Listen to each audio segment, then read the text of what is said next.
Hello, welcome to Tej education. तो कैसा है हमारा मध्य प्रदेश का समझतेवा। एक बार फिर से हम आपके लिए 5000 पुराने प्रश्नों की सीरीज का पार्ट 2 लेकर आ गए हैं।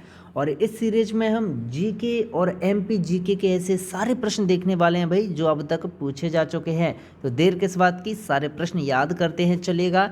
साथियों, सबसे पहले बात आती है कि भाई इस क्लास का पीडीएफ आपको कहाँ मिलेगा। तो हमारी हर क्लास का पीडीएफ आपको हमारे तेज एजुकेशन ऐप पर भी मिल जाएंगे, हमारे व्हाट्सएप चैनल में भी मिल जाते हैं भाई। ठीक है, तो व्हाट्सएप पर हाई लिखकर भेज दीजिएगा। तो चलिए, सबसे पहला प्रश्न आपकी स्क्रीन पर है कि मध्य प्रदेश में बुरहानपुर नदी के तट पर स्थित है भाई, आखिर कौन सी नदी के तट पर है भाई बुरहानपुर। तो आपको बहुत अच्छे से याद रखना है कि जो बुरहानपुर है ये साथियों ताप्ती नदी के तट पर है। कहाँ पर है भाई? ताप्ती नदी के तट पर है बुरहानपुर। अब आपको एक चीज़ और याद रखनी है कि ताप्ती नदी जो है साथियों ये किधर बहती है भाई? ये पूर्व दिशा से पश्चिम दिशा की ओर साथियों बहती है ताप्ती नदी। ठीक है भाई। ताप्ती निकलती कहाँ से है भाई? ताप्ती नदी जो है भाई ये बैतूल जिले के मुल्ताई नामक स्थान से भाई निकलती है। फिर बात आती है कि ताप्ती नदी जो है साथियों नर्मदा नदी के समानांतर बहती है। भाई इतनी सारी चीज़ें काफ़ी हैं। अब बात आती है कि पंडित कुमार गंधर्व किसके लिए भाई जाने जाते हैं? ये गायन के लिए जाने जाते हैं, या ये एक स्वतंत्रता सेनानी थे भाई पंडित कुमार गंधर्व, या चित्रकारी से ये जुड़े हुए हैं, या पत्रकारिता के लिए भाई जाने जाते हैं? तो आपको अच्छे से याद रखना है कि भाई गायन के लिए जो है पंडित कुमार गंधर्व को जाना जाता है। चलिएगा भाई, अगला प्रश्न है कि भारत विश्व बैंक समूह के निम्नलिखित में से किस संगठन का सदस्य साथियों नहीं है? बहुत अच्छे से आपको याद रखना है कि भारत जो है यह निवेश विवादों के निपटान के लिए जो अंतर्राष्ट्रीय केंद्र है उसका जो है सदस्य साथियों नहीं है। ठीक है, अगला प्रश्न है आपकी स्क्रीन पर कि मुगल सम्राट बाबर ने किस किले को हिंद के किले के बीच मोती के रूप में वही वर्णित किया था? बहुत अच्छा प्रश्न है भाई जीके का। तो आपको याद रखना है यह है साथियों कौन सा? ग्वालियर का किला। ठीक है, ग्वालियर का किले का जो निर्माण है भाई ये किसने करवाया? तो इसका निर्माण जो है साथियों राजा सूरज सेन ने करवाया। किसने करवाया भाई? राजा सूरज सेन ने करवाया। आगे बढ़ जाते हैं, देखिएगा अगला प्रश्न है कि महाजनपदों में कितनी रियासतें थीं? तो आपको बहुत अच्छे से याद रखना है कि महाजनपदों में भाई 16 रियासतें थीं। कितनी थी साथियों? 16 रियासतें थीं। अगला प्रश्न है कि किस गायक को महाराष्ट्र भूषण पुरस्कार 2021 से नवाजा गया है? तो आपको याद रखना है आशा भोसले जी को। ठीक है भाई, कौन सिंगर? आशा भोसले जी को। अगला प्रश्न है कि बेबलिन उत्पाद में क्या होता है? तो आपको बहुत अच्छे से याद रखना है कि बेबलिन उत्पाद में जो है साथियों ऊपर की ओर उठा हुआ मांग वक्र बनता है। ठीक है भाई, क्या होता है? ऊपर की ओर उठा हुआ मांग वक्र जो है बेबलिन उत्पाद में साथियों बनता है। ये आपका अर्थव्यवस्था से संबंधित प्रश्न है। ठीक है, अगला प्रश्न है कि डकवर्थ लुईस पद्धति, ये बहुत महत्वपूर्ण है। व्यापम शायद 2-4 बार भाई 2-4 बार इस प्रश्न को पूछ चुका है। ठीक है भाई, डकवर्थ लुईस पद्धति, इस शब्द का प्रयोग निम्नलिखित में से किस क्षेत्र में किया जाता है? तो आपको याद रखना है ये साथियों खेल में किया जाता है भाई डकवर्थ लुईस पद्धति। ठीक है भाई, आगे बढ़ते हैं चलेगा।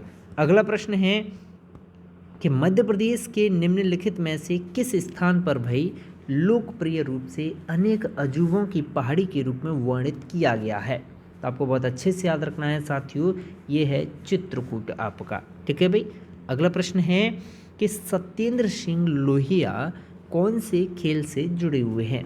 तो आपको बहुत अच्छे से याद रखना है कि जो सत्येंद्र सिंह लोहिया हैं ये तैराक हैं भाई।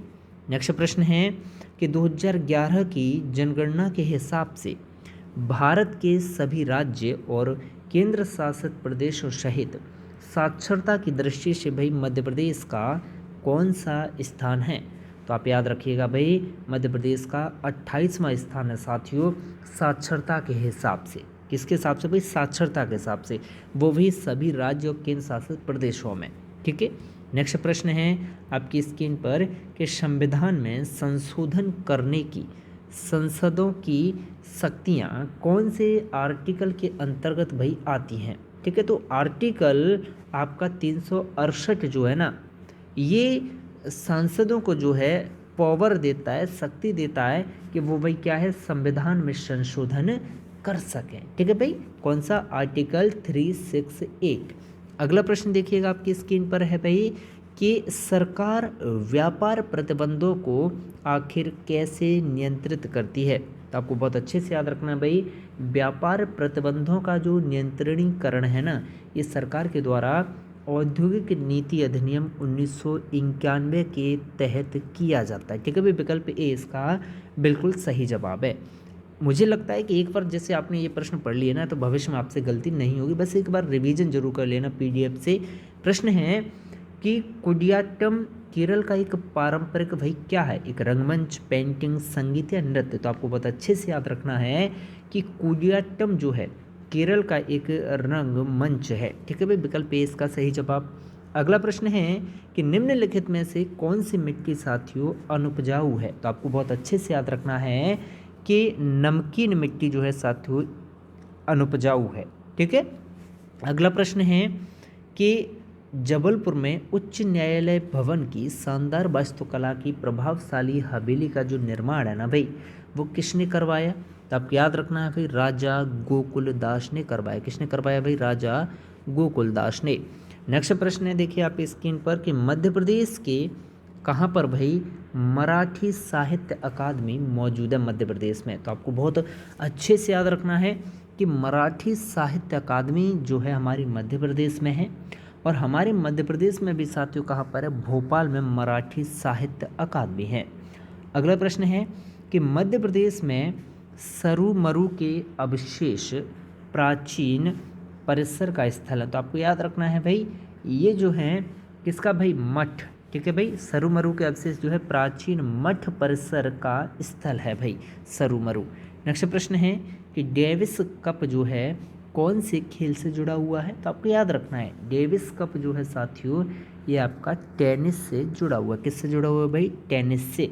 ठीक है, एक ऊपर क्या प्रश्न आया था साथियों, डकवर्थ लुईस पद्धति कौन से खेल से जुड़ी हुई है। तो आपको याद रखना है कि डकवर्थ लुईस पद्धति जो है भाई ये क्रिकेट से जुड़ी हुई है। ठीक है, अगला प्रश्न है कि कौन से वर्ष में भाई सूरत अधिवेशन में भारतीय राष्ट्रीय कांग्रेस दो समूहों यानी कि गर्मपंथी और नरमपंथी, इन दो समूहों में जो है विभाजित हो गई थी भाई। अब ये जो सूरत अधिवेशन है जिसमें गर्मपंथी और नरमपंथी दो भागों में बटी थी, तो भाई ये कौन से वर्ष हुआ था सूरत अधिवेशन। तो आपको बहुत अच्छे से याद रखना है भाई, ये वर्ष 1907 में साथियों ये अधिवेशन जो है हुआ था। ठीक है, सूरत अधिवेशन 1907, जिसमें राष्ट्रीय कांग्रेस, भारतीय राष्ट्रीय कांग्रेस गर्मपंथी नरमपंथी में विभाजित हो गई थी। तो ये तो साथियों आपके कुछ महत्वपूर्ण प्रश्न थे जो कि प्रीवियस ईयर के हैं। ठीक इसी तरह से आपको पूरे 5000 प्लस प्रश्न हम आपको जीके एमपी जीके के कवर करवाएंगे।